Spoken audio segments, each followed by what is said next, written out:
Hey guys, today we're going to talk about zeros and multiplicity. You guys have heard the term zeros before. It's another word for x-intercepts and solutions and roots. You guys should have a handout that looks similar to this. I do need you to add the graphs on if you will. The zeros are the number of times a graph crosses the x-axis and it equals the number of real zeros the function has. So for example, this graph has 3 real zeros. This graph has 1 real zero. Multiplicity is the number of times a polynomial equation has a root at a given point. So you have 3 different scenarios. If a graph crosses the x-axis, the multiplicity of that root is 1. If it touches but does not cross the x-axis, the multiplicity is 2. If it crosses but has a concavity change, like this looks like it's going to open down and then all of a sudden it opens up. That's a concavity change. So this is like concave down, switching to concave up. Then the multiplicity is 3. So you need to make sure that you get those down. You might want to pause your video because that should make a lot more sense when we look at graphs here in just a minute.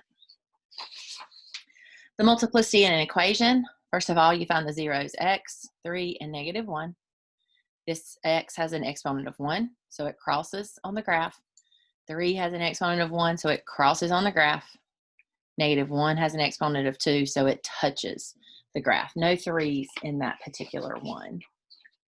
All right, so the notes that we're going to take here, the point at which the function intersects the x-axis is a 0. A polynomial function of degree n can have at most n real zeros.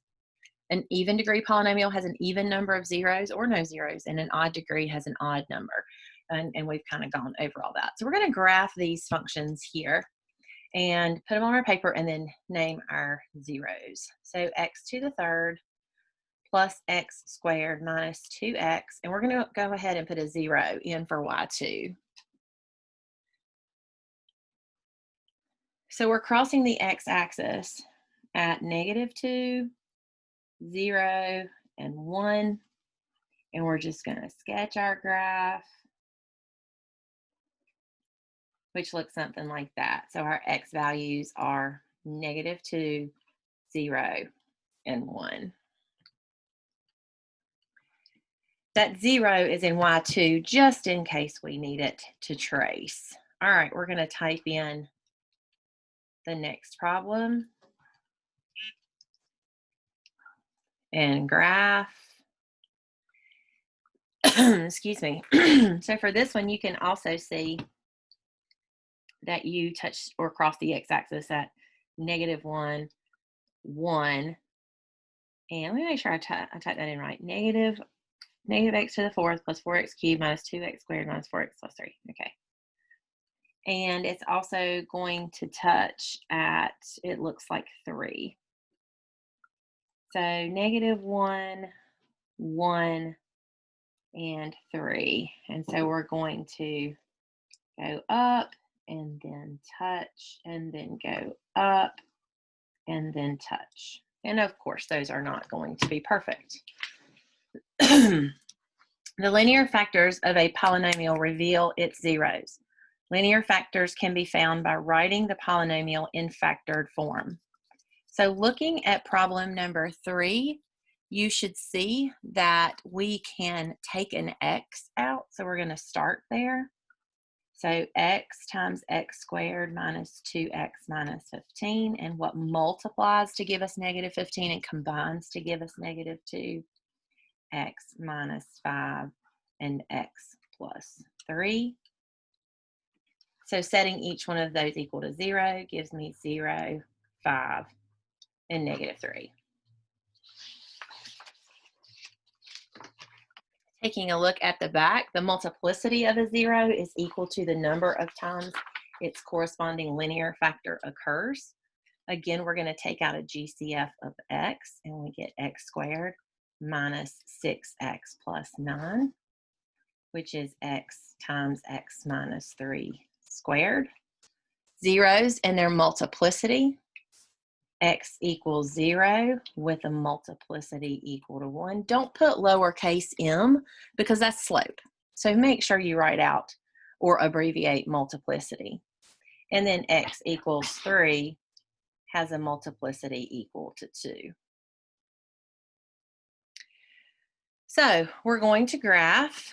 We have x to the third minus 6x squared plus 9x and graph. So we're touching at 0 and 3.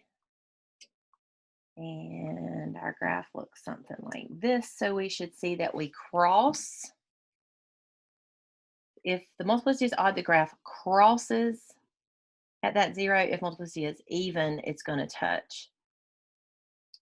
So in this particular case, we have x equals 0, multiplicity of 1, and x equals 3, multiplicity of 2. All right, take a look at problem number 7. First of all, your zeros. What makes each one 0? -7, -1/2, and 4. Multiplicity is your exponent. 2, 1, 3. Effect is it's going to touch, cross, and cross. All right, I'm going to let you guys try number 7. I'm going to pause our screen and come right back.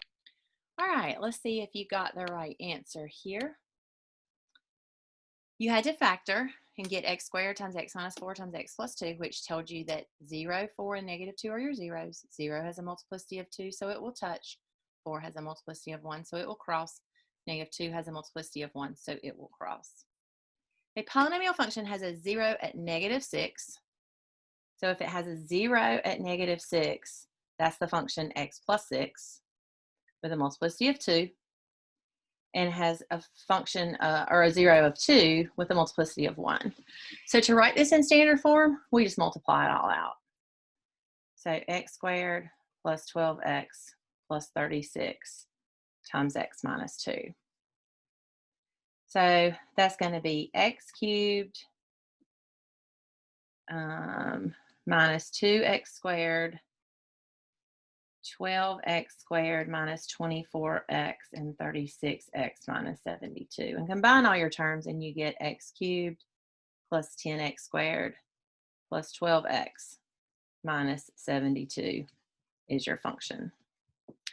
All right, guys, this concludes the section on zeros and multiplicity. Let me know if you have any questions. I hope you have a great day.